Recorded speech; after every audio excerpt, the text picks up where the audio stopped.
दोस्तों नमस्कार। आज आप लोग बताएंगे CAA के बारे में कि CAA है क्या।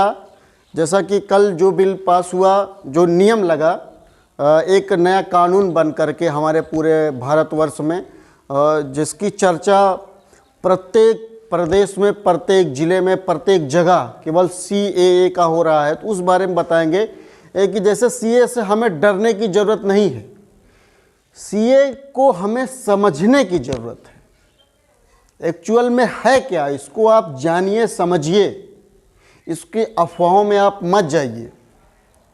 आप उसको पहले पढ़िए, देखिए कि क्या है। जैसा कि हम आपको अपने वीडियो के माध्यम से कुछ बताएंगे कि जैसे सबसे पहले CAA के बारे में बताएंगे कि CAA होता क्या है, कि इसका full form citizenship amendment act होता है, नागरिकता संशोधन नियम। इसकी शुरुआत सन 1955 में पंडित जवाहरलाल नेहरू तत्कालीन प्रधानमंत्री थे तब हुई थी, कि इसमें निरंतर संशोधन किया जाता रहा है। जैसा कि 8 बार अभी तक इसमें लगातार संशोधन हो चुका है। सन 2019 में 11 दिसंबर को इस कानून को नया तरीके से बनाया गया और इसको लागू किया गया, परंतु कई प्रोटेस्ट होने के वजह से और प्रत्येक जगह धरना प्रदर्शन होने के वजह से और उसी के साथ कोविड-19 आने की वजह से यह कानून जो है भारत में लागू नहीं हो पाया, भारतवर्ष में। फिर 4 साल बाद इस कानून को 11 मार्च 2024 को इस कानून पूरे देश में लागू कर दिया गया। अब जानना क्या है कि ये होता क्या है, कि जैसे CAA का मतलब जो होता है, जो नागरिकता संशोधन का मतलब होता है, जैसे आप सबसे पहले 2 टॉपिक समझिए कि मेजॉरिटी और माइनॉरिटी। मेजॉरिटी क्या होता है, जिसको हम लोग बहुसंख्यक के नाम से जानते हैं, और माइनॉरिटी क्या होता है, जिसे हम लोग अल्पसंख्यक के नाम से जानते हैं। मेजॉरिटी जैसे भारत जो देश है, जैसे इसमें जो धर्म के लोग, जैसे हिंदू धर्म के लोग ज़्यादा रहते हैं तो उसे मेजॉरिटी कहते हैं, और जैसे मुस्लिम समुदाय, सिख, जैन, बौद्ध और भी जो भी धर्म को मानने वाले हैं, जो कम मात्रा में होते हैं, उन्हें माइनॉरिटी की श्रेणी में रखा गया है। तो बताएंगे कि CAA की जो नियम लागू हुआ है वो क्या है, कि उसमें होना क्या है। उसमें होगा कि जैसे जो हमारे पड़ोसी देश हैं, जैसे कभी देश आज़ाद होने तक हमारा पाकिस्तान और बांग्लादेश जो देश था वो हिंदुस्तान का एक हिस्सा था।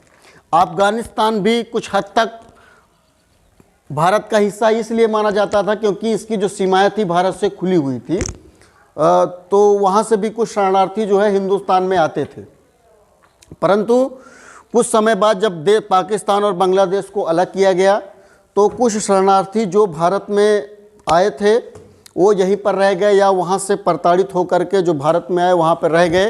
तो इसका ये जो कानून बना, बताया गया इसमें कि जो 31 दिसंबर 2014 तक, 31 दिसंबर 2014 तक जो भी पाकिस्तान, अफ़गानिस्तान, बांग्लादेश से अल्पसंख्यक समुदाय, जैसे अल्पसंख्यक समुदाय हो गया है, जैसे पाकिस्तान मुस्लिम मेजॉरिटी का देश है, अफ़गानिस्तान मुस्लिम मेजॉरिटी का देश है, और बांग्लादेश भी मुस्लिम मेजॉरिटी का देश है। जैसे पाकिस्तान में जो है 97% के ऊपर, लगभग 97% के ऊपर जो है मुस्लिम आबादी रहती है, और अफ़गानिस्तान में 99 पॉइंट के ऊपर रहती है, और बांग्लादेश में 91 पॉइंट के ऊपर की आबादी जो है वो मुस्लिम आबादी है। तो इसलिए वो मेजॉरिटी की श्रेणी में आता है, मुस्लिम समुदाय वहाँ पे ज़्यादा होने की वजह से। तो जो वहाँ के अल्पसंख्यक हैं, जैसे पाकिस्तान, अफ़गानिस्तान, बांग्लादेश, जो भी हमारे देश में चले आए हैं, उनका एक नए तरीके से नागरिकता उनको दी जाएगी, जिसका जो ऑनलाइन सारे कार्यों को ऑनलाइन किया जाएगा। जो भी पाकिस्तान, अफ़गानिस्तान, बांग्लादेश में जो अल्पसंख्यक, जैसे हिंदू, ईसाई, सिख, बौद्ध, जैन, जो भी अल्पसंख्यक हैं जो वहाँ से प्रताड़ित हैं, अगर भारत में आए हैं, तो उन्हें उस देश की, मतलब भारत देश की नागरिकता दी जाएगी। सीए कानून जो लाया गया है वह नागरिकता छीनने का कोई कानून नहीं है। वो नागरिकता छीनने का जो अधिकार है वो एनआरसी में है, जो कि अभी लागू नहीं किया गया है। परंतु जो सीए कानून बना हुआ है इसमें घबराने की ज़रूरत नहीं है। किसी भी व्यक्ति को इसको जानने की ज़रूरत है। इसको आप ज़्यादा से ज़्यादा समझिए और जो अफवाहें चल रही है उसको, उस अफवाहों से आप दूर होइए और इसको पढ़िए आप लोग, ठीक है।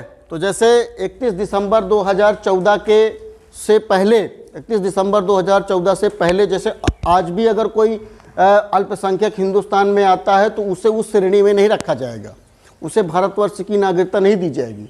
2014 के बाद भी अगर आए हैं, 31 दिसंबर 2014 के बाद अगर हिंदुस्तान में आए हैं तो उन्हें नागरिकता नहीं दी जाएगी। परंतु 31 दिसंबर 2014 से पहले जितने भी शरणार्थी हिंदुस्तान में आए हैं जो अल्पसंख्यक समुदाय के हैं, उन्हें जो है इस नागरिकता के अंतर्गत उन्हें भारत की नागरिकता दी जाएगी।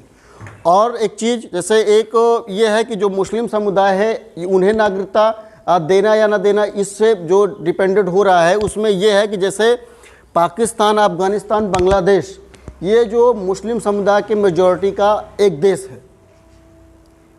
क्योंकि जिस भी देश में अगर जो अल्पसंख्यक होते हैं अगर प्रताड़ित होते हैं, किसी अन्य देश में वो जाते हैं, तो उन्हीं के लिए ही ये कानून बनाया गया